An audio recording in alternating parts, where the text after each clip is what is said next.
On m'appelle José Dosso Bodjiranou, je suis le directeur de l'ONG Nature Tropicale. Et dans le cadre de la célébration de la Journée internationale de la diversité biologique, qui est pour le 22 mai de chaque année, et le Bénin a choisi d'organiser une semaine pour la biodiversité. Et là, depuis le lundi 17 mai jusqu'à aujourd'hui, il est organisé une foire pour promouvoir la biodiversité au Bénin. Et cette foire réunit une vingtaine de structures composées de l'administration publique, c'est-à-dire les eaux et forêts et chasse,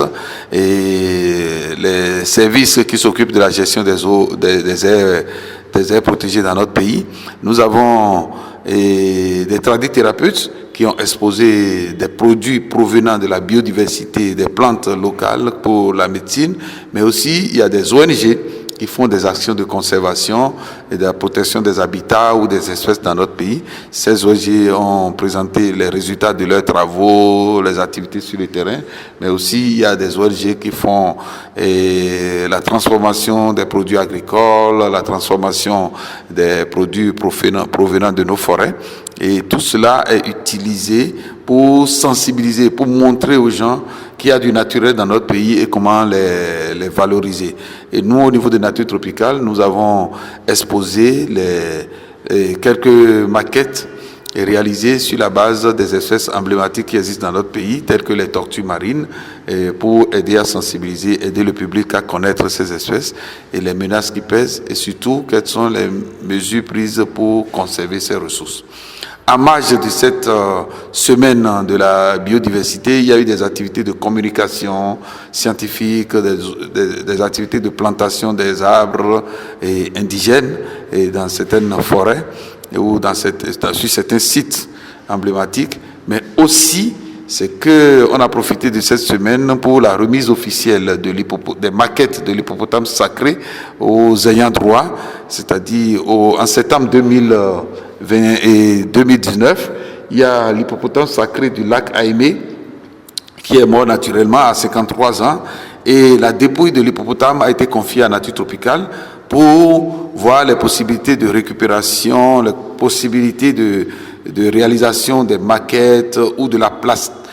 plastodermie ou de la taxidermie, c'est-à-dire l'empaillage de cet animal, et aussi de l'ostéologie, comment conserver le squelette. Et pendant pratiquement 2 ans, Nature Tropicale a travaillé avec son équipe, et au cours de cette semaine, il y a eu la remise officielle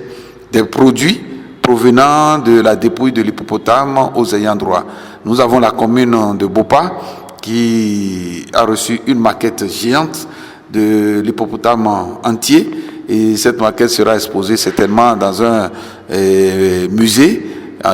en cours de réflexion ou qui sera construit dans la zone et qui va permettre aux populations de venir découvrir leur papa, parce que l'hippopotame là est un animal sacré pour eux et qui est appelé papa. Et aussi il y a une maquette qui est remise à la commune d'Alada, parce que dans notre culture, quand un roi meurt, on dit le roi est parti à Alada. Et peut-être que c'est ça qui se manifeste ici, parce que à la mort de l'hippopotame est mort à Alada. Et au départ, ça a créé un conflit entre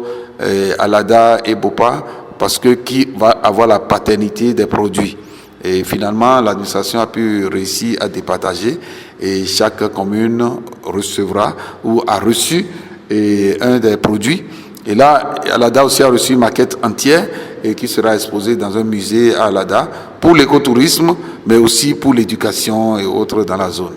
Enfin, c'est que la Direction générale des eaux et forêts a prévu la mise en place d'un musée dans la forêt de Pau. Mais en attendant la construction de ce musée, le squelette entier de l'animal qui est réalisé par Nature Tropicale, une maquette et aussi la tête qui porte le signe distinctif du sacré de l'animal, c'est-à-dire l'oreille coupée, la tête de l'animal est conservée au niveau de la direction des forêts, et ça pourra être transféré dans ce musée plus tard, pour l'éducation, pour la sensibilisation, mais aussi pour le développement du tourisme dans notre pays, parce que les gens iront écouter l'histoire liée à cet animal, et ça va apporter des devises pour les communautés locales.